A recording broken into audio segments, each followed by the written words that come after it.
Live from the gorgeous Prince George's, this is the one and only, the illustrious, soon-to-be world famous, Shattered Illusionz Podcast.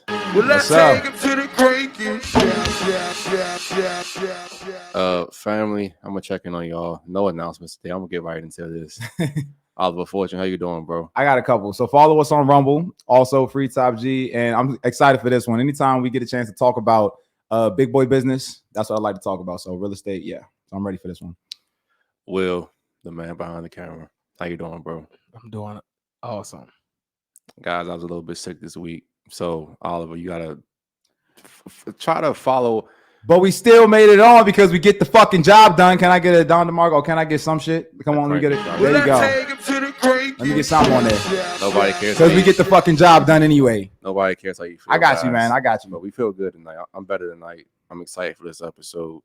We got a very special what's this month called? This horseshit month. I mean, I'm sorry. Women's let Will talk about it. This month that we have called. Go ahead, we'll talk about it. Empowerment Month. March 8th was Women's Day. So we gotta share some light because y'all get beat up all the time. Y'all don't celebrate women. Y'all women. I'm sorry. Listen, this is our time. We don't celebrate women right now. This is our time. So Women Empowerment Month is March. Melody birthday is in March. She's here. We about to celebrate her right now. Yes, happy belated birthday, by the way. Thank you so much. That's huge. Can we introduce our guest? So let's get it. So Miss Melody. Yes. Tell the people a little bit about who you are, what you do, things like that, before we get into the BS, as I like to call it.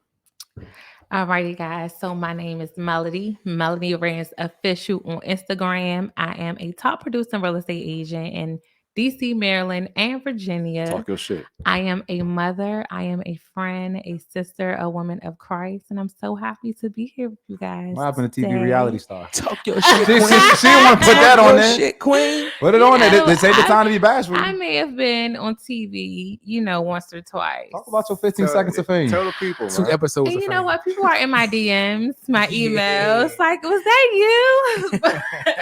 But now I was on Below Deck, guys. So I experienced a luxury experience on a yacht with a few other realtors, and we had just a great luxury experience. And that premieres on what? That's on, you said Bravo. It's on right? Bravo TV. I was on 2 episodes. Okay. 2 episodes. So It was seasoned. She wasn't just the waiter carrying the sushi. No, I wasn't. I was getting served all day, giving me whatever I wanted. Can you explain the premise of the show a little bit? Like, what's that show actually about? So the show is actually about the staff. It's about the yachties, the people that work on the boat, but it's about just different guests. You do have to be of a certain, I hate to say a certain caliber, but you have to be able to afford the experience. Yeah. Because it was not cheap. It was actually, I don't know. I don't think I can interpret it. It was $6,000 like 2 days. Mm-hmm. And so, but it was an experience to remember. And it was so liberating for me because it was 2 years after I quit my job. And so I had quit my job in July. And 2 years later in July, I was in Spain. Like, damn. If I never quit my job, I would have not had that experience. And so I wouldn't do it again, but it was definitely something to remember. So you feel like you quitting that job and you basically, I don't know if you had a backup plan or not, but from you quitting your job, you feel like that was the thing that really gave you like that motor to like, yo, I got to get this shit. I know for sure if I didn't quit my job, number one, I would have never went to Spain. And then number two, I just feel like quitting my job put a fire under my ass. Yeah. And it just, that fire pushed me to work harder. Things that I would have never. So can I ask you this? When you quit your job, did you have like funds set to the side, a backup plan, anything like that? Because see, people, I don't advise people to quit their job, just me personally, until you at least have some kind of backup plan, maybe some emergency fund stand like that. Yeah. People are going to hear you be like, you know what, fuck, I'm quitting my job. Right. With nothing in the tank whatsoever. Exactly. What would and you that's advise? Not smart. Okay, all right. And so go ahead with something. No, I'm saying I think people kind of just fall into people get so lost in social media nowadays, and they're just like, oh, quit their job, the story, be an entrepreneur. And I think people go a little bit too far. Like, bro, you got to really think, is this really necessary to quit your job? Right. Now, the reason why I'm saying that is because I'm like you. I didn't quit my job plenty. I said, fuck this. They're like, how much money you got in the bank? Man, I don't fucking know. I don't fucking care. Fuck them. I'm going to get this shit. Like, and I agree. That's not necessarily the best way, you know what I'm saying, to do it, especially if you don't got that hustle up in you. But but go ahead. You're saying? And so speaking on hustle, I didn't know I had hustle until I had to hustle. And so, because I always felt like I was really Facts, a little reserved. I was a crybaby. You know, I talk shit, but I'm really like a breakdown and fall apart, like stay in my bed for days when things don't go right. But when I eating ice cream, gaining weight, like for real. And so, but when I quit my job, it was definitely, it wasn't an emotional decision. I know some people quit and be like, I hate it fucking here. I hate these people. That was not the place that I was in. Now I was like in a bad relationship. And at the time, and I was working at a bank, Navy Federal, for 5 years. Okay. Shout out to Navy Federal, bomb ass company. If you're looking for a job, Navy Federal, the opportunities to move up, the benefits, the bonuses, it was a bomb. If you don't have a degree, you get a Navy Federal. Nevertheless, yeah, I was going through some issues with a breakup or with my current boyfriend. I ended up blacking out at work, not blacking out like falling on the floor, but less like in a daze, like what the, you know? Yeah. And so my manager was like, they were all worried. And so Navy Federal, one of the benefits, they sent me to therapy. And doing therapy, the therapist was like, I know this is a little deep real quick, but the therapist was like, you know, you need to take a break. She was like, mental illness is just as worse as physical illness. Or, you know, she was like, you know, and you need to take a leave of absence. And so I ended up taking a leave of absence, and during my leave of absence, I was just like, you know, I just was reading, you know, and, you know, you start reading about millionaires and you start seeing that real estate is like one of those common factors of how they gain wealth, whether you sell real estate, invest in real estate or whatnot. And so I decided to go to real estate school. And so I had a leave of absence for 6 weeks. Went back to her. She was like, you need to take 2 more weeks off. Mind you, I wasn't really getting paid. So I should have been getting paid. But the way the communication was between the therapist and my job, it just wasn't working. But nevertheless, finished real estate school in 7 weeks. Went back to work. Took the test. Filled it a couple times. Eventually passed. And at the time, I was working at a branch where you get off at 6. And I worked on Saturdays. And I was asking God, I was like, okay, I got my real estate license. I work on weekends. I work late. Like it's dark outside at 6 o'clock. How am I going to do this? And it was a branch I was trying to get. Imagine I have a daughter. So I had to pick her up from school. Was a lot. And so a branch I was trying to get in, which is on base, they got off at 4 during the week and closed on weekends. I was licensed, and 2 months later, that door opened. And I was like, oh my God. And so sold a house after 10 months. It took a long time. Sold a house to one of my friends. One of my coworkers relocated from LA. Sold him a house. That was in May. In July, I quit. And it wasn't like quit right now. It was just like I feel like I was getting signs. And I remember going to church, and I was in a discipleship class. That was like what really turned my life around. I took a discipleship class for 18 months. Every Thursday, I went to that class. And so I remember on one Thursday night in particular, I was like, y'all, you know, I just need y'all to keep me lifted, because when I was thinking about quitting, or when I feel like God told me to quit, I know people say it all the time, but he really did tell me. And so, you know how like you think it's God, but it's really you because you want it so bad. Yeah. And like, so I didn't want to tell them in the class. And I was like, you know, it's something that's been going on in my life. I think it's God, but I don't know. Just keep me in y'all prayers. And so that Saturday, I had went to another church. It was a prayer breakfast on a Saturday, and a lady came up to me, the prophet, and she was like, yeah, you asked God. No, earlier this week, you was asking God, was it him? God told me to tell you it was him. Stop living in fear. And I was like, oh my God. And so I was like, I'm quitting on Monday. It was Saturday. Monday came, I ain't quit. I was like, I had $600. And mind you, my father died in May. And he had no life insurance. And I took out a loan to bury my dad. That shit crazy. And so I was like, ain't no way. I got my car note, my rent, my daughter, that loan, because my family ain't helping me. How I'm going to quit my job? And eventually, like that following week, I ended up putting my 2 weeks notice in. I was happy. I was like, y'all, I'm up out of here. I'm going to sell real estate. And I remember telling my manager, and I was like, you know, I need to talk to you. And he was like, what? He was like, you pregnant? And I was like, no. I was like, you know, I'm quitting. And he was just like, you don't belong here.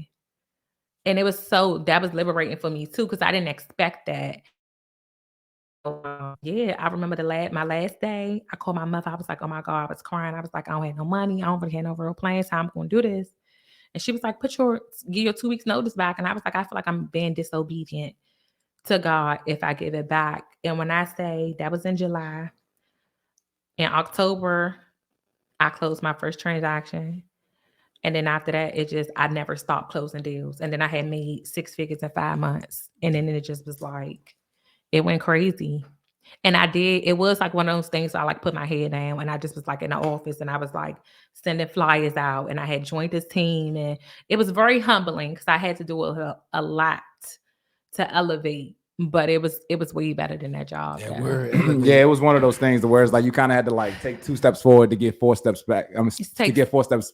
Take 2 steps back to get 4 steps forward. Right. And that's how I got into real estate. And that is ultimately time here. So you were done in July and you sold your first in October, you said, right? Yeah. So in real estate, the end of July, I quit. So July 21st. So I got my first deal under contract in September. So it was like 2 months. Okay. It was something we said, I think a little early with the 10 months. Where the 10 months come in? The 10 months was when I got transferred to the other location. Oh, okay. Yeah, I got so you. that helped me be able to show houses on weekends and get off early at 4 during the week. Okay. So that's August, September, October. That's 3 months that basically you didn't sell anything between you quitting your job and then your first transaction, right? Yeah. So what I did, I had a pension. Okay. And I had some vacation, so they paid me out. And so I think that was honestly, it was like $10,000. And so my rent was only like 14, something like that. So I kind of paid that. I paid my bills up. And then by the time it was gone, I was making money. So you had some money coming in at least. That's what my question. Well, yeah, I quit with $600. When I quit, I got paid on my vacation in like, I want to say that was kind of quick, like 3 weeks. Okay, yeah. The pension money, they took the taxes out. So I ended up getting like $6,000. Yeah, I know how that is. Yeah. And so, but that didn't come for like 9 weeks. Yeah. But I had a boyfriend at the time and he was kind of like helping me out. So yeah, it wasn't like I had $0 and I slept in my car. Yeah, That's not my story. Yeah. I was able to keep moving because it was like, damn, am I going to sell a house? Like, is this going to work? Was I being stupid? You know what I'm saying? But can't second guess it at that point. Once you put that 2 weeks, it is like, hey, you got. But I did leave a good standing. I know even to this day, if I want to go back to Navy Federal, I can. Okay. Well, we ain't going back though, because that's going backwards. That's dead. So that's very important though. Like learn not to burn bridges. Don't burn bridges. I burn them shits. And you shouldn't. I made mistakes. You know what I'm saying? But no, it's true. It's true. You know what I'm saying? 2 weeks. Like I completed my 2 weeks. I ain't say I put in my 2 weeks. No, now I'm going on vacation for the last 3. Stuff like that. Yeah. I didn't do that. I really, and like when I have events, they show up for me to this day. When people go on Navy Federal, they tell them about me to this day. Right. And so you get good service, man. So you put out there a lot of goodwill, you know what I'm saying, for what you was doing. So that stuff come back to you. For sure. So definitely, so you were saying also like, it's a lot of opportunity with Navy Federal and like things like that. Mm-hmm. So it's like, why not just try to get a promotion in the company? I did. Oh, okay. So I think the biggest problem I started in Capitol Heights branch. And in that branch, we had like a lot of fraud, like a lot of fake checks, so every time they came in, I was the girl, like, I know that's fake. Like and that excited me. And so I really wanted to go to headquarters and work in the fraud department. Okay. And I for some reason, I could not get in the fraud department. And it kind of like, it made me feel defeated in certain ways. But I definitely tried to maneuver. Do you think it had something to do more about like the politics of it? Do you think that? I think sometimes could have been like, for sure. Because if I wanted to move up in a branch, I think I could have. Like if I wanted to go into management or assistant or supervisor at some point, I think that like right now I could probably be a manager. So but that wasn't okay. Yeah, that was me. But that wasn't like I didn't want to be in branch operations. You wanted to be in headquarters. I wanted to be in headquarters. I wanted to stop the fraud. I wanted to be the police. Because I know sometimes I moved up a lot in certain situations that I was in. A lot of times, sometimes you might get blocked. Not trying to blame it on race and stuff like that, but sometimes it can be a factor. Yeah. But or sometimes it could be the image. You got to have a certain image that people want. I didn't know if anything that played a part into it. So what I think as far as headquarters, I think that a lot of people who were already worked in headquarters, they was getting moved around. Got you. Okay. And so I do know like when COVID happened, a lot of people were getting the opportunity to work from home and call center, and that allowed you to make more relationships. It's a huge company and there's so many departments, and it's like you really have to know I feel like that was what it was. And I feel like at some point I could have, but I ain't belong there. And so I think that everything happened the way that it should have. For sure. Okay. So talk about, so I know you said like those 3 months, man. So like, all right, so your 2 weeks is up now. You got your first day. When did you actually like start like getting into the office, or like how was like your process finding a brokerage? Like how did you know like I want to get under these people or join in with them? What was that process like? So what happened was I was working at Exit. Exit took 30% of my commission, and I knew that when I quit. How did you find them? Exit was, I had a friend that was the agent at the time. And Exit is the brokerage. Like you'll see the signs, you know. The average person may know of like Exit, Keller Williams. You probably really wouldn't know any other, maybe Coldwell Banker, I don't know. But I had a friend that was an agent. He told me about it, and went to Exit for a year. And when I would quit, I was like, you know, I need 100% of my money. Right. Even though I had no money, I just know whatever money I made, I needed to get all of it. Yeah. And for the audience, really quick, not to cut you off, is 30% a high? Is that a high rate for a brokerage firm? So it's normal for new agents. Okay. Depending on the brokerage, 30%. You know, you can be a really top producer and still pay 30% at like one of the luxury brokerages. Because if you're selling $1 million properties, it may be a 30% split, but after they make a certain amount, you probably get 100%. Okay. Yeah, like you can negotiate that. Yeah. I would guess after a while, because like, listen, I'm bringing in this much. Or like annually, you cap yearly. So once they say if they make, okay, I'll get 30% until I make 50,000 off of you, and then once I make 50,000. You get all of your money into the following year. I just want to clarify for the audience. Go ahead. And let's clarify what a brokerage is, because some people might all the stuff, things like that. So like a brokerage, an agent, like things like that. Yeah. So a realtor is a salesperson. They help you buy and sell real estate. The brokerage is pretty much responsible for you. Every realtor have to hold their license with the brokerage. So when you have a transaction, it's really going to be the buyer or seller and the brokerage, and the realtor is the third party. Okay. So a realtor is pretty much an independent contractor, but someone has to hold your license, which is a brokerage. Most brokerages are owned by brokers. A broker has to have held a license for at least 3 years before they can open up a brokerage, but in Maryland anyway. And then they can have agents under them. And their duty is to protect you. Their duty is to advise you, to keep you up to date on the contracts, because contracts change all the time.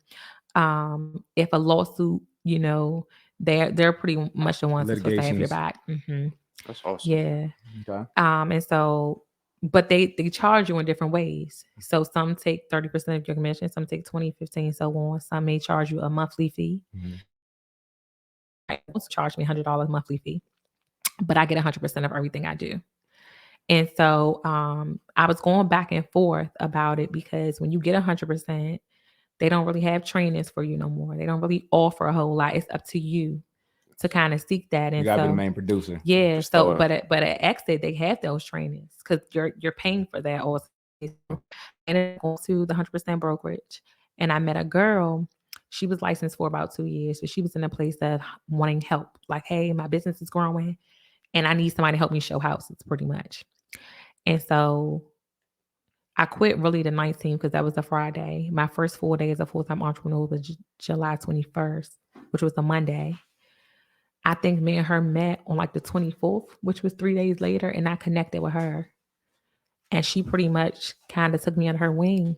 And that was like, and she was move. Yeah, it happened so crazy, because she had just went to that brokerage. Okay. Because her last brokerage had fired her. And then I had left my brokerage. So we had joined the same brokerage within like 2 weeks. Okay. And we just got put together. And our personalities were very similar, but she was in the business longer than I had. I had been in the business for a year already, but I had only sold 2 houses. And she had been in it for, I think, 3 years at the time, but actively full time for 2. And we just kind of started working together. And then we had like kind of created this brand, because I feel like I always had a brand. I didn't really realize it. I didn't really realize people was drawn to me, because again, I was shy and I wasn't really confident, and it just was a gift that I attracted people. But then once I learned how to nurture that, my business grew. Okay. And then after being with her for a year, she pretty much was like, you don't need the team. And I was like, what you mean I don't need the team? Like, I wasn't sore, but when I left, it was the best decision for me. Yeah, and that's what it comes down to. You know, sometimes you got to really like bet on yourself, and sometimes you need that exactly. You got to do that shit anyway. Every time I do something scared, it works, and it had brought me back to the place of leaving Navy Federal. I was like, because I was sad, I was crying. I was like, why would she want me to leave? Like, it's crazy. Like, what I do? You know what I'm saying? It was like, was I really? But it's like every time I get that feeling, it's just like. And I think with yours, I think everything was well calculated. Like, you know, it wasn't necessarily, some people might go out here and just be like, okay, I'm just go ahead and be reckless. Yo, fuck y'all, I'm gonna quit today, do this. Don't that. Talk to the guy that has done that multiple times. That's not how it works. Yeah, and every time I tell my story, I always say this was my story. Mm-hmm. Some agents, I have agent friends who make 6 figures in 5 months and still have a corporate job. Mm-hmm. You know, because at the end of the day, when I quit my job, I had to go get government insurance. Yeah. Because I ain't have it no more. Mm. You know what I'm saying? And so you don't have that security no more. You don't sell a house. I know for like 18 months straight, I sold a house every month. Mm. But it was 1 month that came and I ain't sell no house. That's how it is. And that was the first time I had experienced that, because when the pandemic happened, it was just like everybody was getting money. Interest rates had dropped. Everything was like smooth selling. And I was just making more money than I ever. One day I was like, I'm going to LA tomorrow, Saturday. I woke up on Sunday. I went to LA. It was for real. And those were the things that I was doing, because I was like, I did this for myself. Like, I do whatever I want. Me and my daughter, we about to go to Houston. And once you get used to that, we want to go to the aquarium doing in Houston. I was doing stuff like that. And it was like, that's I feel like that's what I deserve. It's the phone. It's the phone. It's ringing. It's somebody's phone. There it is. It's good. Yeah, that was kind of when I first started making money, I was scared to spend it at first because all the poverty I've been doing. Yeah. But once I realized how quick I can make it back, you start getting. And people always say realtors are like drug dealers because you make money so quick, but then you could spend it so quick. But I had to go through that phase though. Right. I don't do it now. I'm real. Yeah, I'm way. I think.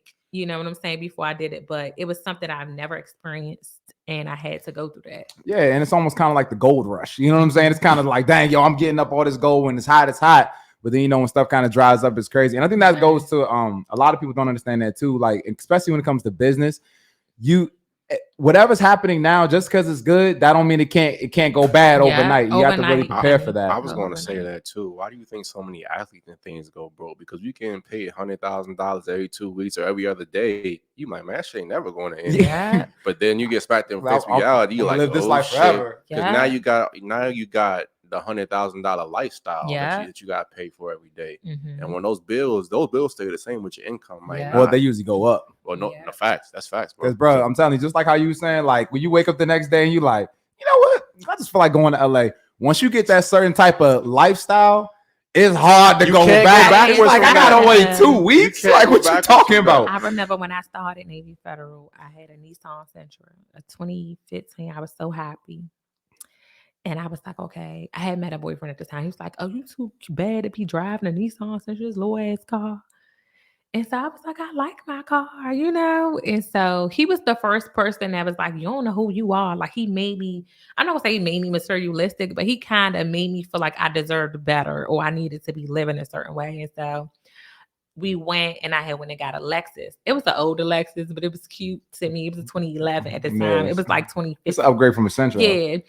And so then when I quit my job and I got into real estate and I met somebody else, and he was like, we wasn't dating. He was just one of my friends. He was like, you gotta get up out that Lexus. Like you gotta, it's old. Like you know what I'm saying? And some people may think that that's like reckless. Like you shouldn't be spending your money on cars. And my take on that is I actually disagree with that take because they say cars are like, now I think you should probably like look for like more assets and things like that first. But in terms of doing that, to me, it's whatever's going to get you to move. Yeah. Some people, it's like, nah, getting that new car, that's the thing that's going to get them to fucking put that work in. Yeah. So it's whatever that trigger point is for you to be like, nah, man, I'm better than this Lexus. Oh, nah, I'm better than this thing right here. Like, you have to do whatever's going to make you move. And if that's getting a fucking car or whatever, if that's going to put $60,000 for you to get out here and hustle and put that shit in the bank, fuck it. Yeah, do it. You know, so I think that's a good thing. But so the thing is, the real estate world is shallow, if I be honest. So if I pull up and correct me if I'm wrong. If I pull up in my Lexus, that's a 2011. It's not terrible. It's cool. But then if I pull up in my BMW with red seats, that's a 2022. You automatically see success or think that this is successful. And I feel like that was the state that my friend was like, you gotta get out of this car. Oh yeah, he was like, you can't look at it like that. Listen, because he was like, you gotta get out of this car. If you want to work with these type of clients, you gotta pull up and look successful. When I had that same car you had, somebody asked me how long I've been in the business. Since I had my X6, nobody ever asked me because this looks successful. And my mind was there, and I was like, oh my God, now I'm when I got a $700 car note. I don't got it no more. I see what you're saying. But I went through that phase, right? Because I can quote unquote afford it. Yeah. And then you get stuck in society and think that success looks like that. You know what I'm saying? We literally just talked about this with our boy Malik. Malik owns the E-Brand, the clothing line brand. But he was just talking about this, man. It's just like certain people only respect certain things. Yeah. So like you said, you might have the knowledge, but because you don't have that aesthetic or that look, they're not going to respect you. Yeah. But once you come through with a certain amount of, like, let's say a car, some jewelry, something like, they're gonna be like, damn, this nigga know what he talking about. Even though you might not. So what was going through your mind when you kind of finally realized that, you know what, I gotta look the part to kind of, I guess, be the part? For me, at the time, I feel like I accepted what I had to do. Okay. And now, granted, I always kind of like a little nicer stuff. Like I always like kind of like clothes and, red bottoms. Like when I worked at DMV Federal for my birthday, I couldn't get them anytime I wanted. But for my birthday, I had me some Louboutins. Like it was tax times too. Yeah. So I went and got me little stuff. But I definitely know that most realtors, when you get into the business, you want to sell luxury. Yeah. You want to sell pretty bigger homes. You know what I'm saying? And I had to even get myself out of that. And I was like, I want to work with who want to work with me. But then I was like, who's to say $1 million buyer don't want to work with me? They just don't know I exist. And so how do I get in those rooms? And so I know that I'll say this is just me being transparent. I'm not going to say everybody is this way. When I look good, I feel good, and I show up confident. And so if I get out of my car, that's a luxury car, or if I have on a certain outfit, or if I'm carrying a certain bag, or if I got my makeup done, or if I got a fresh hairstyle, I feel confident sitting next to somebody. I remember like so much in me has changed for sure. Cause I remember like people were always like, where you from? They like, sometimes I sound like I'm from Southeast. My family called me a white girl. Some people say I sound country. And I feel like I started having an identity crisis. Like, I don't know, like, am I not like my family? I'm too white. And then, oh, you too urban. And then for me, it was certain, I try to wear like cover up. Now, when I go into meetings, I would have on a blazer with a crop top and some jeans and some heels, because that is how I dress and people love it. Even the Caucasians, the white people, they love it because it's like, they know I'm authentically showing up as myself. So if I'm wearing braids today, they like it. But it was definitely times when I feel like I had to tone myself down, or I feel like I had to wear all black. Now I will go in there with a yellow suit on and they love it. And it's just me really having to change my mindset and really understand like, okay, people like me can afford real estate. And so let me attract them and not try to attract people that I ain't gonna want to work with anyway. Nice. You know what I'm saying? And so once I turned my mindset to really just attracting my tribe, it just started working. Now my clientele is other boss women in their early 30s or early 20s, late 20s, and they buying real estate. And they got great corporate jobs. They're police officers, they're hairstylists. And they like me for who I am, and they believe in my knowledge, and they trust me that I can get them to reach their goals. So, yeah. And that's huge. And one pattern that I do see from you and Malik that I always love to applaud was one of my favorite principles by King Solomon, man. Like the don't quote me on this. This ain't a quote from the Bible, but my thing is like, when you said work with people that want to work with me, and how do you find those people that work with you? You have to show up authentically like you. If you show up as a fake, you're going to attract people, but they're going to be attracted to that fake persona. Mm-hmm. And then as soon as you let that shit down, boom, they're going to be like, who the fuck is this? Why am I working with this person? Yeah. Who are you? Da-da-da-da-da. And, I think that's definitely good, because whatever business you're in, especially if you want to achieve at the top level, I was just talking to him about this literally before you came here. Like, you have to show up authentically as yourself. Mm-hmm. Now, that don't mean don't improve. Right. That don't mean don't, get what you want. But let's say if you get in a BMW X6 because you're trying to like show off to a certain clientele, yeah, that's like you said. But if it's somewhere it's like, nah, I just wanted an X6 because that's just me. That's a reflection of me. That's completely different. So everything just depends on the type of place you're coming from. So I think, like you said, showing up authentically you is going to be the thing that's going to authentically attract the right people to you. And then also seeing how can I expose myself? Like you said, okay, let me get into this brand. Let me get into this TV show. Just expand. And you're the right people. The funny thing is they'll come to you.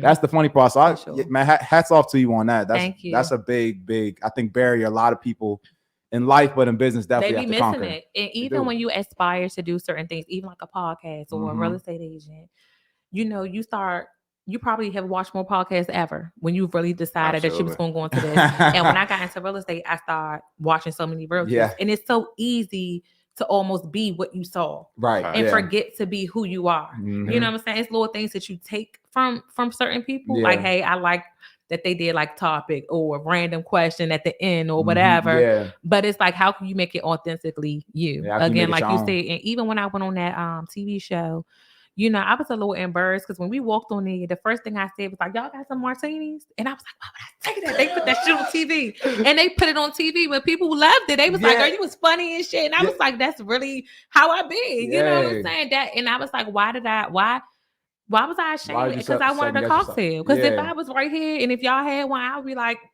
you know what I'm saying? For that. And so I was just like, people, even my clients at the closing table, we pop in bottles at the closing table, like right after.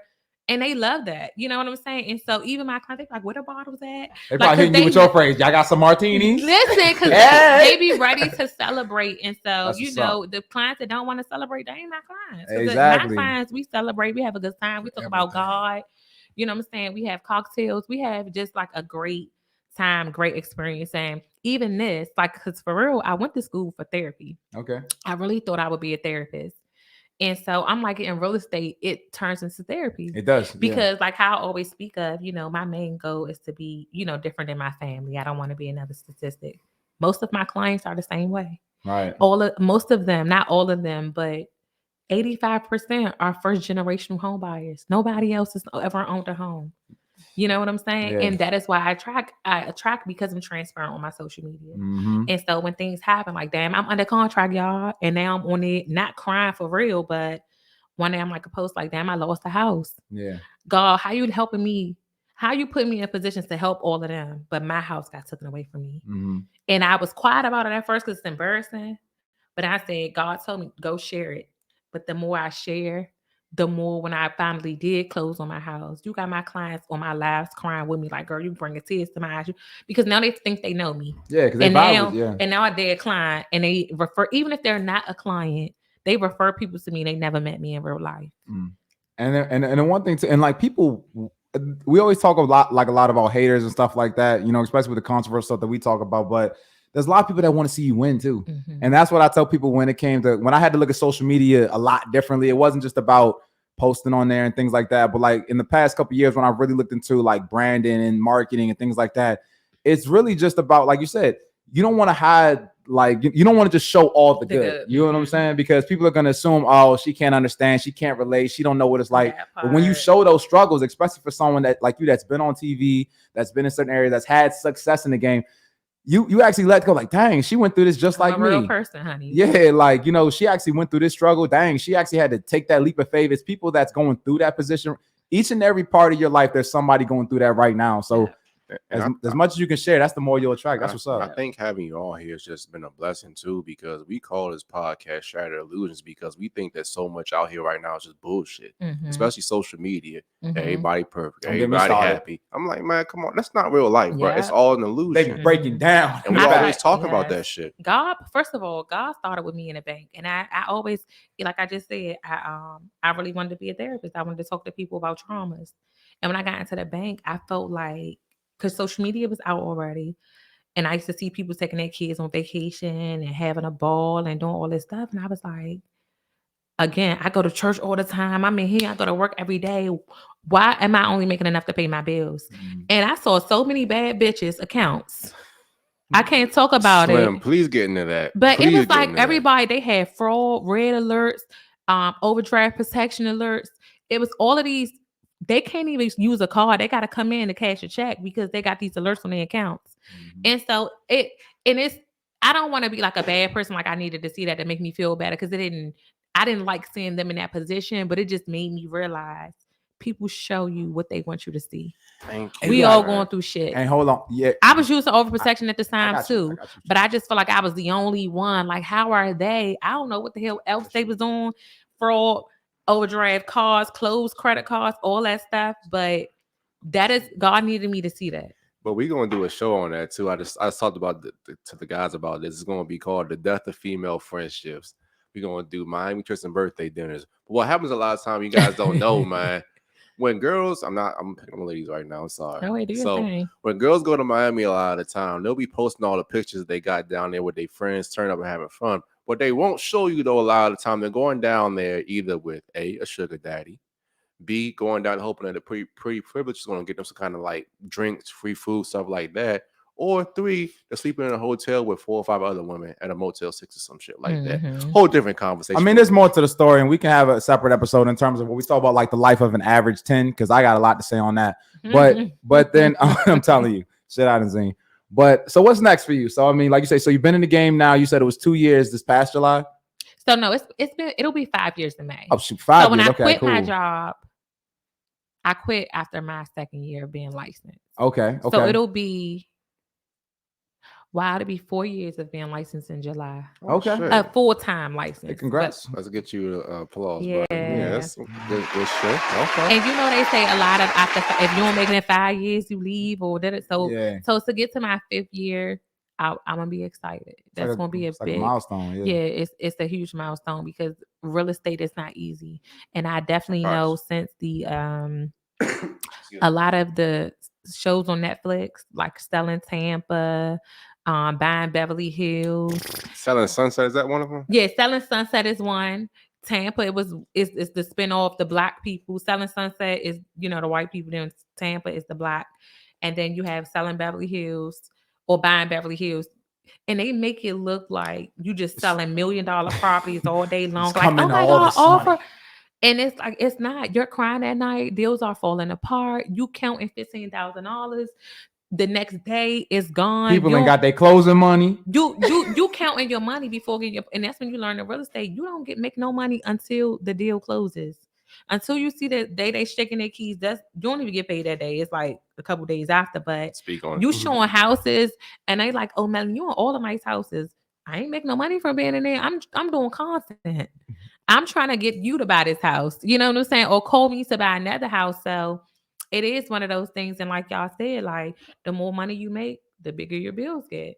Yep. I just bought a condo, and it's interest rates went up. I can afford it for sure. But 4 years ago, that wouldn't have been in my budget. You know what I'm saying? So now I have that responsibility, as well as all the other shit I done did. I think you know what I'm saying? Yeah, and I think that's a good topic to, make sure you take down these topics. Like I think that's another good one, like a money one, so we can talk about like, when you get a certain amount of money, what to do with it. Yeah. How with the traps that people fall in. I think that's good as well. So what's next? I'm recovering. I just now, and this is me being transparent, only for entrepreneurs, is like when I purchased my condo, it was a lot because they don't tell you. They just say make 6 figures. They make 6 figures like it's like, oh my God, And it's like they never tell you to get an accountant. They never tell you about your taxes. When I bought my house, I had to get them the new construction. I had wrote a check to them for $15,000. The next 30 days, you can't buy this house. Or it's going to be a lien on it if you don't write the IRS a check for $22,000. And if you don't do that, you don't get your 15 back. And that was something as a realtor, I had to be like, what? Yeah. You know what I'm saying? And so that makes you like, okay, I got to put myself on payroll. Yeah. So that my taxes, I have to be an employee in my business, but those things aren't taught. You hear it. If you listen to podcasts and you follow, like, what's the real popular one around with the 2 guys? Rashad. Which one? Invest Fest. They be doing that. Okay. Yeah. I forgot the name of their podcast, but if you listen to enough podcasts, they start talking about money and finances and stuff. But just on average, when you're meeting with your brokers, for me, they not saying, oh, make sure you pay this out of your commissions. To me, if I make $10,000 commission, that is mine. Yeah, but no, yeah. 30% needs to go to taxes. Yeah. Because if it don't, you're gonna be looking like I was Look like and fat on ass the IRS. bill, yo. And then even when me working in the bank, I done seen entrepreneurs' money get garnished. I done seen grown men in my line, and it's nothing I can do. I see the money, but I cannot release it because the IRS have your account one on person freeze. you do not fuck with is Yeah, IRS. and so it's just those are some of the things, like when you really going into entrepreneurship and you start making money. When you want to make moves, you got to show that money. Mm-hmm. And it's like, yeah, if you ain't trying to make no moves, then okay.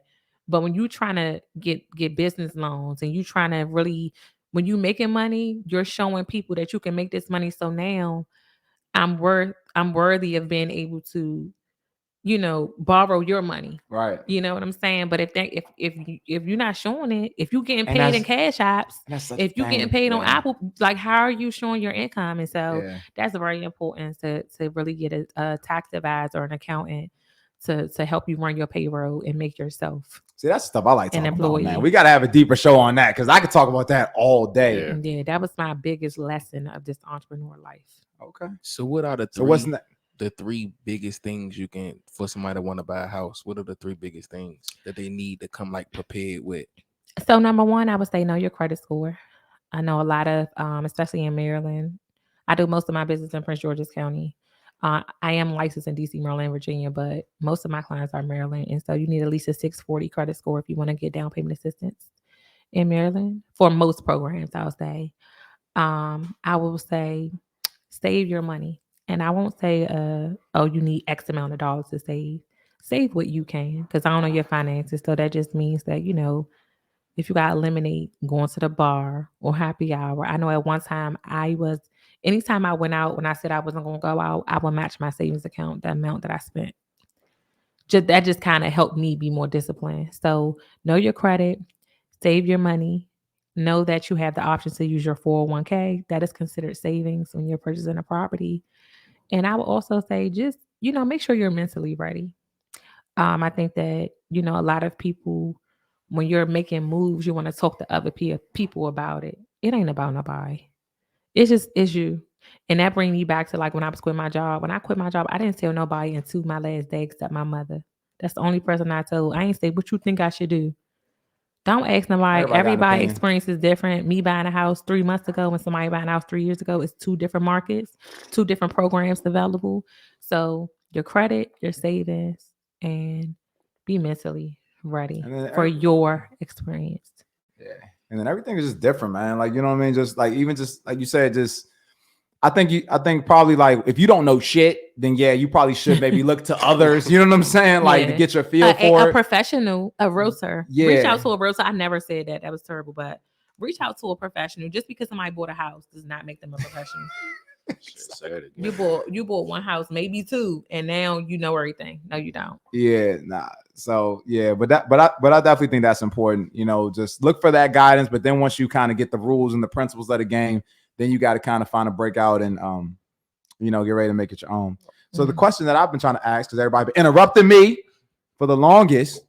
So what's next?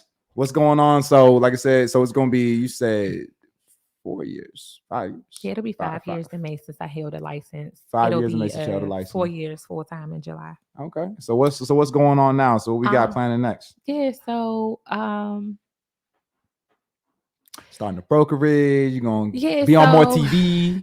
So I do want to start a brokerage. I think I want to go into the realm of teaching real estate. Okay. Oh, okay. So like people that want to get licensed, I want to teach them. You need 60 hours. So I would like to teach those classes even before I start my brokerage.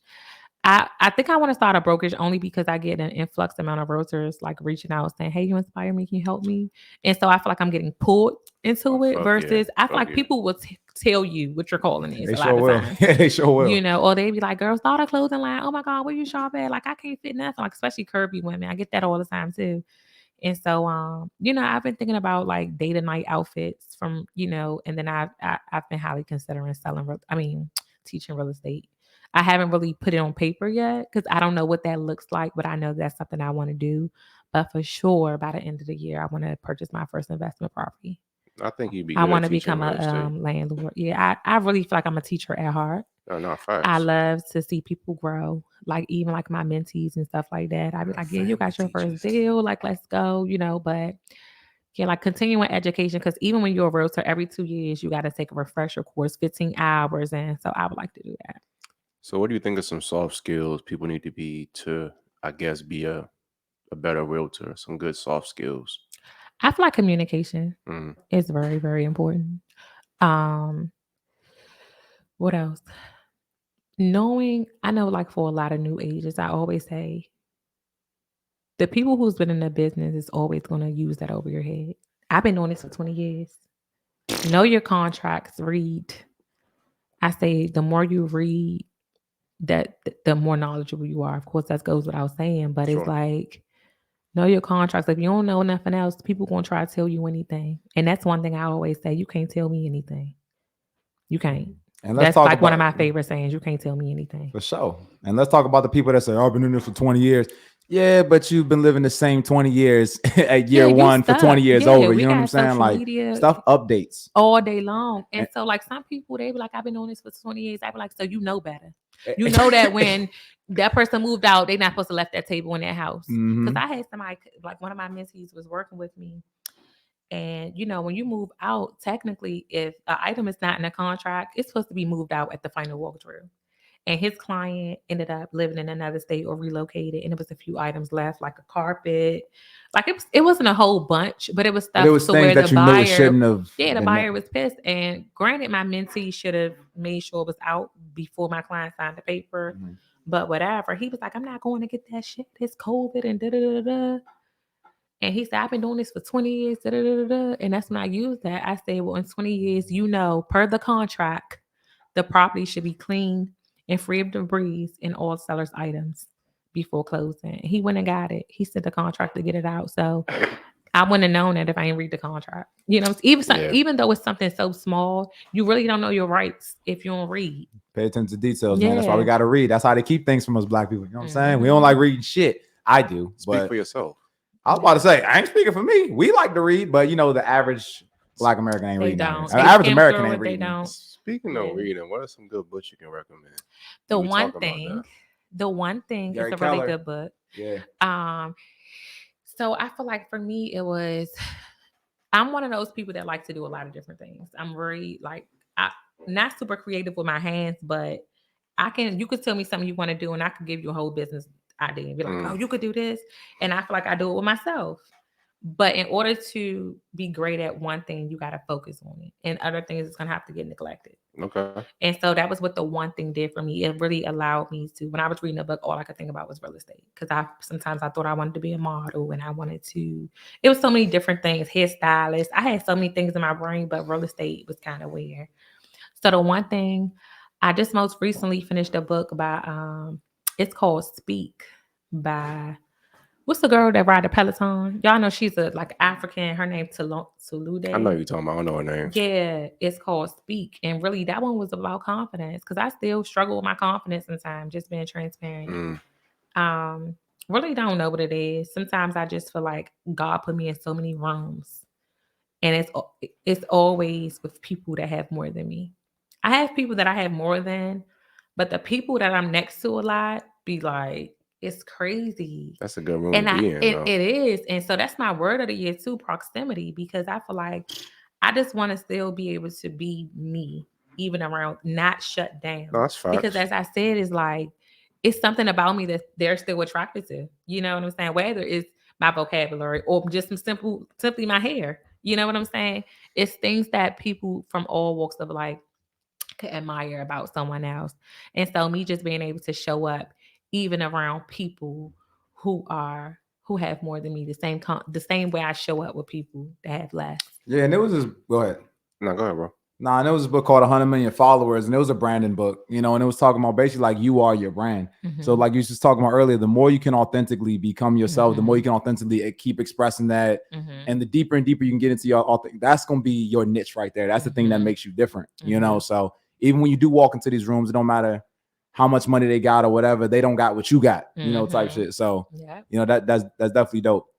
I think that you being in a room with people that have so much more than you is like actually a blessing because it was a quote. It basically said, if you're the smartest in the room, you're in the wrong room.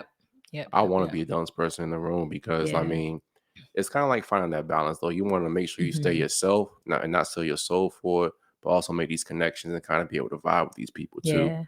It definitely is a struggle, but it's the biggest thing is really being able to make connections because being around someone who has more than you, they likely will have more opportunity. Facts. And so they can introduce you to people that can give you opportunities. But if you're a mute or if you're not speaking or if you're not showing them that you're special or by just being you, then how are they supposed to know? You got to put yourself out there. And that's where the confidence comes in. Exactly. You got to put yourself out there. And that is the place that I'm in because I pray to God for proximity. I pray to God for connections. I pray for these things. Now, when you're giving it to me, prepare me. Ended up on the Shattered Illusionz Podcast. Yeah, prepare me to shine, and not sugarcoat nothing. Because at the end of the day, it's admirable when people know your story and they're falling in love with you because it's like, wow, they never experienced this. Like, damn, how if I was you and that was me, I would have never been able to be as successful if I had to walk in your shoes. And people love that. And that alone allows you opportunity. So just keep continuously reminding myself of that. The funny thing about that too, people who are actually like up there, they don't like their time wasted. But if you can prove to them that you actually are like want to learn, they'll help you more than average people will a lot of the time. They want to reach down and bring other people. Because a lot of time they see themselves in you. Exactly. You know. It's like, dang, I remember when I came in here, she probably thinking like, man, all these big people in here, you know what I'm saying? Like, people see, like you said, effort speaks the same in every language. Effort and a smile is the same in every language. People can always tell when you're trying really hard. People can always tell when you have a good attitude. If you bring those two things, effort and attitude, people will help you. Yeah, and I hear it all the time. That's what's crazy. I don't really hear a whole lot of, I probably wouldn't hear bad anyway, but people always, with more than me, they always compliment me on things like that, like who I am and what I do. And like, girl, you can call me anytime. And I'd be like, for real? You know what I'm saying? Because I'm like, wow, like they invited me to their birthday. Like birthdays are intimate, so those are just like little wild moments I be having, just like, damn. Like, so who been your influences? Like who you look at, who inspired you like to keep pushing, keep moving? Local or just on Instagram? Period. Like, you can go both, honestly. So there's an agent. Her name is Kiana Watson. She's super popular, like in the agent world. Dope, beautiful, luxury, bougie. It's just everything. And I'm not as bougie as her, but I just love how she attract her tribe because people be talking about her like hell, but people love her like hell. Yeah. And so I love that about her. But if I can meet like one person, even if it's Steve Harvey. Like, I hope he listening to this. I want me Steve Harvey. He don't want that smoke with us. Y'all don't like he don't want. It's not that we have problems with him on other areas. I'm sorry. Like, I love Steve Harvey. I feel he has good things about books, him. Yeah, and I feel like his story. He made it in his 40s, and I feel like it's never too late. And I think that that's the biggest thing that I really like about his story is like, as long as I can't really say what he did, but as long as you keep going, it's never too late. Yeah, his story on the grind, I got a lot of respect for Steve Harvey in terms of that. I got other things I want to pick with him. I'm like, and it just sounds just, hey man, just more just like, be real. We're not in front of 100,000 people. Mm-hmm. Just me, like, do you really, really feel that way? It's more like shit like that, like real man-to-man conversation. It's not that I got any problems with him, but I just got some questions about how he feels about some things. 100%. And I was curious to see, is that what you really feel? Or you think it's the right thing? It's not even about the right thing, because if it's true to him, it's cool. Right. But I feel like certain people, when they get to a certain limelight, it gets too political. Okay. Not to say to him, but it's like, do you really feel that way, or are you just kind of sugarcoating it? Mm-hmm. You know what I'm saying? Because if you say this thing, you might lose some followers. Yeah. So that would just be a couple. It's like you said, I got a lot of respect for his grind, his hustle, the way he thinks, and the way he built himself up, especially because he's still where he's at, bro. The Kings of Comedy. Anyway, Kings of Comedy too. I respect that, but like Oliver was saying, some of the stuff he said, I'd be like, damn well you don't believe that shit. Yeah, it's like certain things I would just like to question, and he might, but the thing of it, and I get played that was like he might, but I would love to have a conversation with him without the TV, no camera phones, no nothing. Just be real with me, Steve. I don't tell nobody, but I just need to know for me. Yeah. It's a conversation like that I would like to have. I want to ask you this too. You talked about God a lot this whole conversation. You a Christian? I am. So you believe in Jesus? Yes. How do you know you're a Christian? Because I confess with my heart and my mouth that he died on the cross for me, honey. Will I take him to the creek? You know what? She's not a fraud. She's not a fraud because I picked those two. I was trying to get it out, but I knew you was going with it, honey. Do you know how many people I'm a fake Christian's worst nightmare. They be like, yeah, I'm a Christian because I don't drink, I don't smoke. I'm like, the Bible didn't say anything about that. You can confess with your mouth and believe in your heart. That's the end of it. Yeah. That's the end. Cheat That's the end of it. Yeah. Nothing else matters. Yeah, nothing else. And that's why I know I done said a few cuss words, and I talked about Jesus too. And I was like, God be working on me. I'm not Jesus. I try to be like him. And I'm not a perfect person, but I absolutely pray. I absolutely know where my help comes from. I absolutely, believe in him with my whole heart and know that my life is in his hands. And I know as long as I have faith and I apply myself, everything that I want is going to come to fruition. It's the equation. Jesus plus nothing is everything. And people try to like put their works into salvation a lot of the time. I'm going to get deep with y'all just real quick and I'm going to pass it on. But the Bible says that your righteous deeds are like filthy rags to the Lord. You don't care anything about your righteous deeds. All about accepting and believing in Christ. That's the end of it. Yeah. And I mean, like I said, for me personally, I personally don't claim Christianity, but I mean, I am a Bible reader. So it's like when Christians come in and they say certain things and I'm like, the Bible doesn't say that, right? Like, I try to correct them because my thing is like, I mean, they say that like in the Bible, it says that you should use the Bible for rebuking, correction, you know what I'm saying? Things like that. So it's like, just know what you're talking about. That's my biggest, I don't like fakes at all. Yeah. Sometimes I think that, and I hate to say this, but right now I feel like Christianity is trending. And it's something that I would say it's a good trend. But I do think that people just use it loosely. And I know my brother is a pastor. And he will always say cheat code. He would say you speaking in tongues, but you can't even say high English. Somebody tripping. Thank you. So, and I always hear that, and I'm just like, it be some nasty Christians out here. I know I had an event called I ain't even gonna say the name of it because I was getting sued, but I changed it to Faithful and Fabulous. I had a name, and me and my girlfriend got married, and we were it was actually her bachelorette party. We was getting off the plane 2 years ago in June, and I said this name. I was like, y'all, and they was like, what? I said, I'm having one. It's gonna be women. It's gonna be women entrepreneurs. We're gonna be talking about Bible. We're gonna be talking about faith and how to really grow your business through scripture. And I was like, y'all gotta be on the lookout. Make sure y'all come. But sometimes I feel like I'm not completely equipped because I still have another life. And I'd be like, okay, if I'm be speaking God's words to all these people, I don't want to be fake. I don't want to be one of them fake Christians and y'all see me at the park dancing when 9 out of 2000. Like I struggled with that, but nevertheless, when the year was about to end last year, I said, I cannot let another year end and not have this event, and I put it out there and I planned it in 21 days. I sold out in one day. Like, no, I'm lying. I sold out in 5 days. I had 50 seats and I posted and I was like, oh my God, it's sold out. What I'm gonna say. Yeah.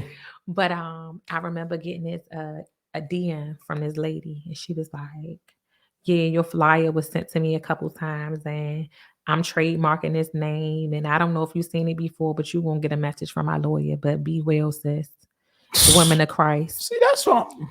And I was like, not call me, because first of all, the first red flag or problem was you said a few people done sent you the flyer. God don't operate in confusion. So what was the point? I had sent the whole message and I had to say delete. I had to delete everything I said because God doesn't operate in confusion. So if people are sending you my flyer, they're trying to start confusion, number one. Number two, don't know you exist. I'm 32. You like in your late 40s. We don't even have the same market. You know what I'm saying? And by all means, I did not steal your idea. I promise. And she was like, well, okay, but you'll be getting a message. And I got a cease and desist. And I looked it up and I was like, it hurt me so bad because it took me so long to do it. Not to say things, I struggled because I was like, I should have been did it, right? And then I was like, I really wasn't trying. The names was flipped, so it wasn't an exact name. Yeah, but it was enough to where. But like, say for instance, faithful and fabulous, fabulous and faithful. It was like one of those with different words. But nevertheless, I ended up changing the name, and it just completely made me drop it back to the wayside after the event. Because I said my event is in less than a week. I said I cannot change the name. I said I will not use it after that.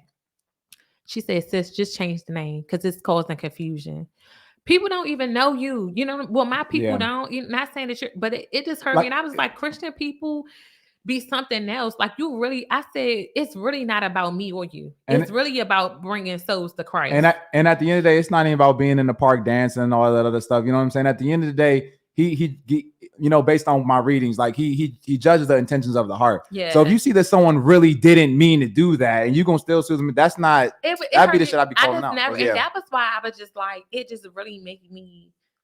And then she was like, you know, everything is not the devil, maybe it's God testing you. I'm like, God ain't using you to teach me no lesson. I'm not. You can't tell me that God is trying to show me something through you. He probably is, but it's like the way that you're going about it. It's just it's nasty. And I don't feel like it was crazy. All right, TK getting tired. All right, we got to shut it up now. Wait, I just want to say his last thing too. You got to think about this. Most people who are quote unquote Christians don't even read the Bible. And I'm not saying that's a prerequisite to salvation, you being saved or anything like that, because it's not.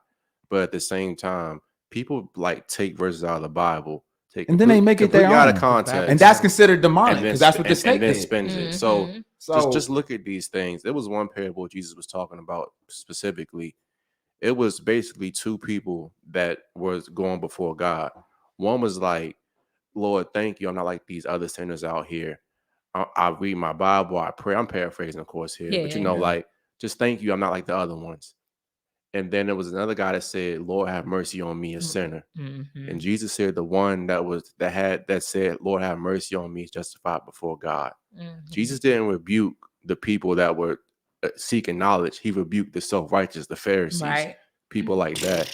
So a whole different conversation. I don't want to get for sure. And call me when y'all talk about it because it's real. And we should have one on that. Yeah, I struggle with it. You know what I'm saying? Not to say I gotta be perfect, but I do want to walk upright. I do want to be. And you should strive to do that. I'm not discouraging that. You know, but let's be right. But at the same time, he judges the intentions of your heart. He knows if you're trying to get right. You can't hide. You know, God is omnipresent. The ones that be acting like they're getting it right, but really we got a whole nother life outside. Pharisees, exactly. Trying to fake. Exactly. Because listen, I try to walk my walk the same exact way, but I'm not gonna lie to you because like you ain't perfect. I'm close, but I'm not. But like as much as I love God, it's like when I see a fat ass walk by, I be like, that's just like that was transferring. Look, no, I get it. No, I mean 100% facts. That's what I'm saying. Shattered Illusionz. I tell my truth all the time, man. But I'm telling you, but I try to do better, and that's why that's what God's working on me. I'm supposed the flesh is weak, yeah. But that's what I'm saying. Like you shouldn't feel bad about not being like, you know what I'm saying. We are all sinners. You know what I'm saying. Say it, Will. Like we are all sinners. You know, at the end of the day. So it's like. At the end of the day, he judges the intentions of heart. He knows for a fact, like, dang, he knows what your weakness is. He knows if you're trying or not. And he knows if, you know what I'm saying? So just do the best you can. Follow, like I said, and I'm not, like I said, I do not classify as Christian, but I'm saying, but that shows that I still have knowledge of how things are supposed to be ran. And to me as a Christian, you need to believe in that. Oh, so, no, that's what I said. We want to wrap up. Is she here? Yeah, we going to. Oh, okay. But yeah, like seriously, this has really been good. I was hesitant about it, but you was hesitant because I was shy. Oh, because you're a woman, a whole different conversation. Oh yeah. But I'm not your average. Oh God! That's don't say that. I'm not your now. Average. I didn't feel the way he did. Can y'all just tell me I'm not your average? Can y'all give me a little bit of credit? Not yet. Not yet. Gosh, man. No, y'all. That's all to the next. I'm fucking with you, man. But look, God, hey. You want to plug your stuff and everything? You've been amazing. 721. Thank you. You guys, make sure you guys follow me on Instagram at Melody Riggins Official, MELODY Official. And, you know, just show me some love. I would love to assist you if you're looking to buy, sell, or lease in the DMV area. Oliver Fortune, last thoughts on the show. Absolutely loved it. Like I said, these are my favorite conversations. Malik was a great conversation. This was also another great one. Anytime we talk about big businesses, progression, things like that, not just down here arguing with females all day. These are the episodes I really love. So I enjoyed this one. Will, last thoughts. It was great. It's more that this lady that you got to unravel too. Well, no, she can come back. I might let her come back. She all right. Yeah, thank you. Yeah. Follow us on Rumble, Free Top G. That's all our time. Till the next time. This Bye, is Shattered Illusionz Podcast. Kill the fantasy, build the dream, and we are out of here. Love y'all, boys. Well, I take him to the creek. Yeah.